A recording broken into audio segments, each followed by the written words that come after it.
Today, we're talking about the massive allegations against Russell Brand, his defense, and all the fallout we've seen since. The US government needs your help finding a lost $100 million fighter jet. Drew Barrymore has reversed her decision and apologized, and the reaction to that has exposed a lot. The United Auto Workers strike is in full gear, it could have massive economic impacts, and Italy has a full-blown crisis on its hands. We're talking about all that and so much more on today's brand new Philip DeFranco show. You daily dive into the news made possible by beautiful bastards like you who buy Wake and Make coffee. Y'all ditch the burnt, bitter, and overpriced coffee that you got used to and go to wakeandmakecoffee.com to buy your first bags for 50% off and fall in love with your new favorite morning cups of coffee. So smooth and delicious, some have even said it tastes like a better life. But we've got a lot of news to talk about today, so let's just jump into it. Starting with, we need to talk about these massive allegations against Russell Brand and the whirlwind this story has created. Right, because over the weekend, a joint investigation from UK outlets, the Sunday Times, The Times, and Channel 4 alleged that Brand sexually assaulted 4 women between 2006 and 2013, with that being at the height of his fame when he was getting lots of comedy gigs and film roles. The first major accusation coming from a woman who claims Russell raped her against a wall at his home in LA, with her reportedly going to a rape crisis center the same day and the Times viewing medical records verifying that. Another woman also accused him of sexually assaulting her in Los Angeles and further adding that he threatened legal action if she went public, with another saying that he sexually assaulted her in addition to being physically and emotionally abusive. And then finally, you had a 16-year-old also accusing him of assault and saying they had a 3-month relationship while he was 31. And with that, claiming that during the time he was emotionally abusive and referred to her as the child. And with that, you also had NBC News noting that 16 is the age of consent in the UK, but also with this saying she believes that she was groomed, telling the Times, Russell engaged in the behaviors of a groomer looking back, but I didn't even know what that was then or what that looked like. Also, in addition to those 4 main accusations, you had other claims coming from people who worked with him, with one woman saying that he flashed her, another saying that he would show people intimate photos of women. You also had the likes of comedian Daniel Sloss saying people in the industry knew about this for years, the women warned each other about Russell. Now with all this, as far as what Russell Brand is saying, he actually preempted them in a video denying that he ever assaulted anyone, saying he'd received messages from both a newspaper and a television outlet listing out egregious allegations and adding, I was very, very promiscuous. Now, during that time of promiscuity, the relationships I had were absolutely always consensual. I was always transparent about that then, almost too transparent. And I'm being transparent about it now as well. And to see that transparency metastasized into something criminal that I absolutely deny makes me question, is there another agenda at play? Right, with him then suggesting that the media is working against him, trying to suggest they did the same thing with Joe Rogan in the past. We've seen coordinated media attacks before, like with Joe Rogan when he dared to take a medicine that the mainstream media didn't approve of. And we saw a spate of headlines from media outlets across the world using the same language. Feels to me like there's a serious and concerted agenda to control these kind of spaces and these kind of voices. And I mean my voice along with your voice. And this coming as while many people probably know Brand for his comedy from 10+ years ago. In recent years, he's had kind of a different shtick, with Deadline describing him as a counterculture guru who spreads conspiracies and questions mainstream media, or saying that he was spreading COVID and vaccine misinformation, that kind of stuff, with reportedly some of the women who have come forward saying that his new prominence in this wellness-adjacent space was a factor in their choice to share their allegations. But as far as some of the fallout we've seen, since the reports broke, Russell was dropped by his agent, with a representative saying they were horribly misled by Russell and were cutting all professional ties. A book publisher has also halted its working relationship with him, and several networks where he previously worked, including Channel 4 and BBC, are investigating his conduct. And all this as police in the UK are also being urged to investigate him. Also, according to reports, he actually lost opportunities in the past over these claims, with Deadline reporting that he was dropped from one of his last major TV gigs after comedians accused him of being a predator. Or reportedly, he was booked on Roast Battle back in 2018, and sources said that comedian Catherine Ryan made several jokes about Brand regarding these kinds of allegations during filming that didn't end up making the final cut. And reportedly, those jokes made Russell furious, and so production was uncomfortable with the rumors about him, as well as how upset he was by the jokes, giving them the chance to drop him. Right, so it seems like these claims have actually just been bubbling below the surface for some time now. But in no way does that mean that everyone has turned against him. Right, over the weekend, he had a show in London. There he got a standing ovation. He also had a number of people running to his defense, including big names like Elon Musk, who responded to Russell's video saying this is an attack from the mainstream media, saying, of course, they don't like competition. Andrew Tate also writing welcome to the club alongside a meme that said, on my way to fight the crazy bitch allegations. But for now, we're gonna have to wait to see how things play out, especially because since the Times published its initial report, reportedly it's received more allegations of sexual assault from other women. But while we wait to see what more comes from this, I gotta pass the question off to you. What are your thoughts here? And then,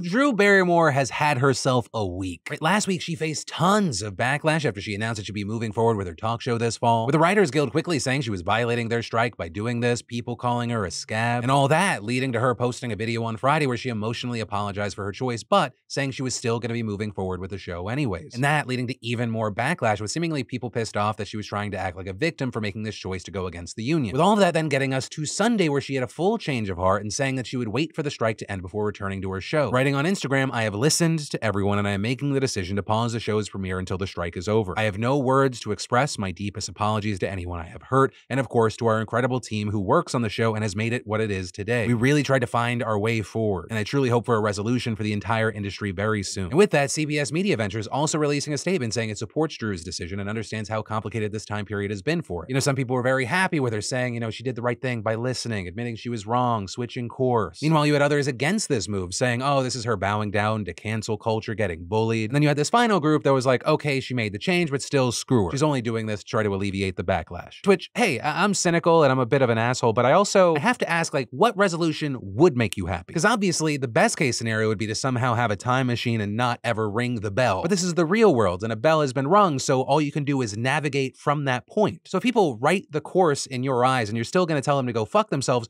why should you be shocked when there's a world where people lean into the choice that you don't like? That sort of thinking creates an unwinnable situation. Because ideally in any situation we can allow room for grace and growth. Obviously not everything's equal. Or if Drew Barrymore murdered somebody, I'm not gonna be like, guys, what do you want from her? She said sorry. But all that said, Barrymore's move here does seem to have prompted other talk shows to do the same, with now the likes of The Talk, The Jennifer Hudson Show, as well as Bill Maher postponing their returns. And notably, all of this coming as negotiations between the WGA and the studios are set to resume again. Which, by the way, with the writer's strike, if they keep it up for just a few more weeks and they make it to October 4th, it will officially make it the longest strike in the Guild's history. And then, the US government lost a $100 million weapon, and they are begging you to please help them find it. Because yesterday afternoon, for unknown reasons, a pilot ejected from an F-35B Lightning II fighter jet over South Carolina. And luckily, the pilot is safe, but that's not the issue at hand. Right, the issue is they have no fucking clue where the plane is. With a spokesman for Joint Base Charleston saying the transponder was not working for some reason that we haven't yet determined. And ironically, the plane's own stealth systems are making it harder to detect, so in at least one way, it appears to be working too well. And right now, technically, they're not even saying whether the plane has actually crashed. Because while they don't know where it is, they know that it was reportedly left in autopilot mode when the pilot ejected. So I guess it's kind of like Schrodinger's F-35. And as a recording, you have the Marines, the Air Force, and the FAA all looking for this thing, with them focusing their search near Lake Moultrie and Lake Marion. And the Joint Base is going so far as to hit up social media and asking the public to help it find the most advanced, most expensive fighter jet ever built. And so, of course, you have a lot of people poking fun at this, saying things like, I'll check my Ring doorbell, or found it, it's in my backyard. Though I also gotta ask, really? I put an AirTag in my luggage. You couldn't put it on a $100 million aircraft? Though not everyone's joking with their criticisms, with people like Republican Nancy Mace, whose district includes Charleston, saying, how in the hell do you lose an F-35? How is there not a tracking device and we're asking the public to what? Find a jet and turn it in? So there you go. A situation so ridiculous and stupid, I'm agreeing with Nancy Mace.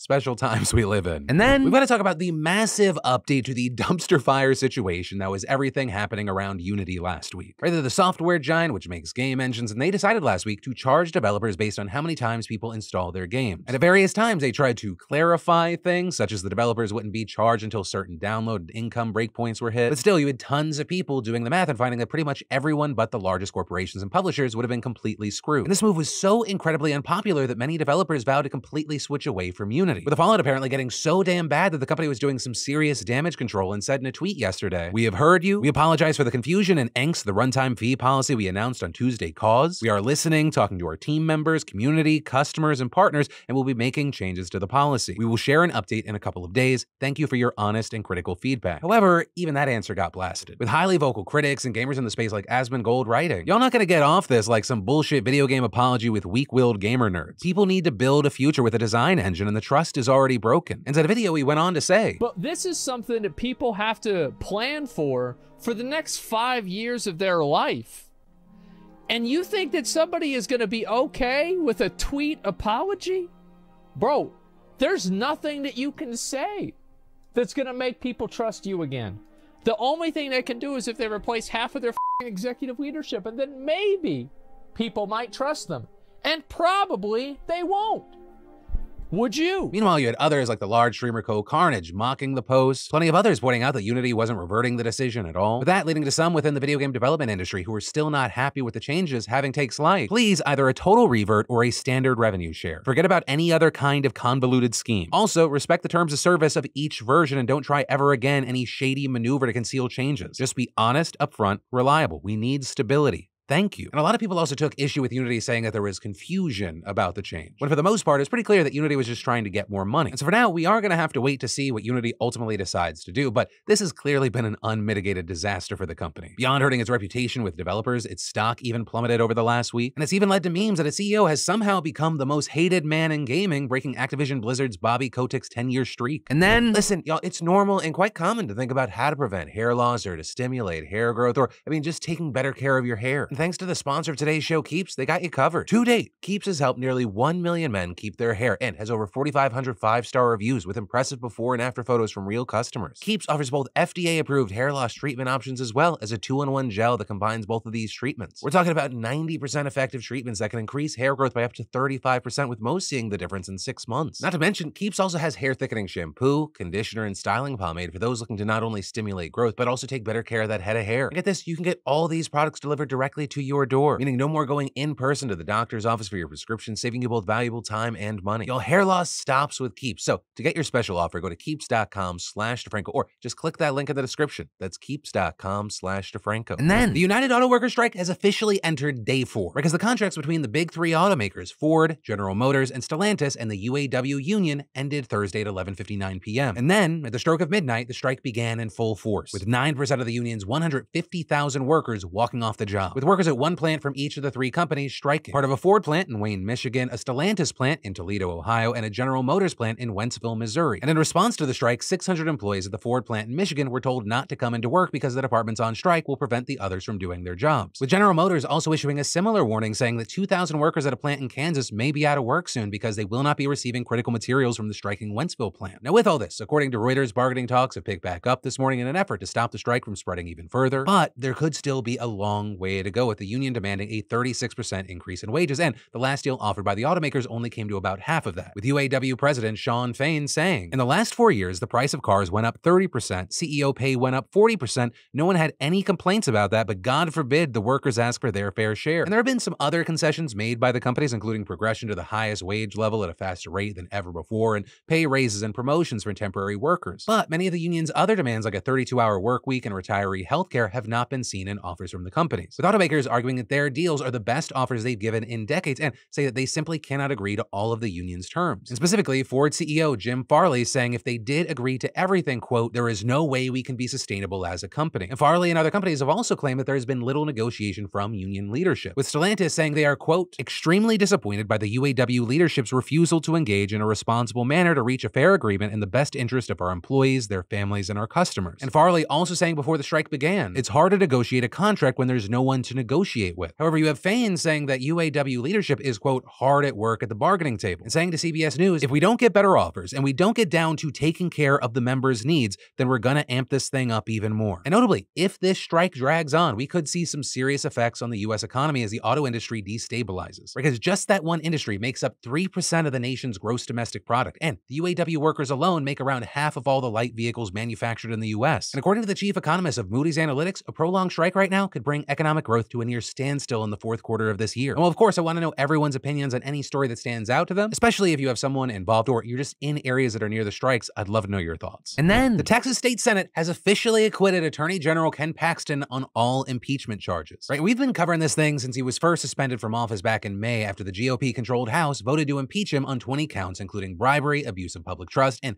dereliction of duty, among other things. But the Republican-held Senate, which was considering 16 of those articles, ultimately decided against conviction, notably by a large margin. Right? Because in order for Paxton to have been removed from office, 2/3 of the Senate's 19 Republicans and 12 Democrats would have had to vote to convict on any one of those articles. But at the end of the day, none of those articles received more than 14 of the 21 votes needed. And in fact, only 2 of the 19 Republican senators voted for conviction on any one article. And that's an incredibly key thing here, because it marks a major shift from the more than 70% of Republicans in the House who voted to impeach Paxton. And so as a result, the decision has only widened the growing rift between the more moderate and far-right members of the Texas Republican Party, with the Republican Speaker of the House, Dade Phelan, condemning the acquittal, saying, "The inescapable conclusion is that today's outcome appears to have been orchestrated from the start, cheating the people of Texas of justice." Meanwhile, you had Lieutenant Governor Dan Patrick, who presided over the trial, slamming his colleagues in the House for impeaching Paxton in the first place, and with that, accusing House Republicans of wasting millions of taxpayer dollars and calling for a full audit of public spending on the case. Also, even going as far as to call for the state constitution to be amended to make it harder to impeach government officials. And in fact, many of those arguments were also echoed by Paxton himself, who issued a defiant statement, claiming the impeachment was a sham that was somehow coordinated by Phelan and the Biden administration, adding the weaponization of the impeachment process to settle political differences is not only wrong, it is immoral and corrupt. Now, with all this, as far as what happens next, you have Paxton already being reinstated as AG, but his legal troubles are far from over, because he still faces trial for security fraud charges from 2015, and he's still under federal investigation for many of the same charges that were at the center of his impeachment trial, because the former staffers that made the corruption and abuse of office allegations against him also brought the issue to the FBI. In that case, now reaching a grand jury in San Antonio that could separately decide to bring criminal charges against Paxton. So in general, would love to know your thoughts, but especially if you or someone you know live in Texas,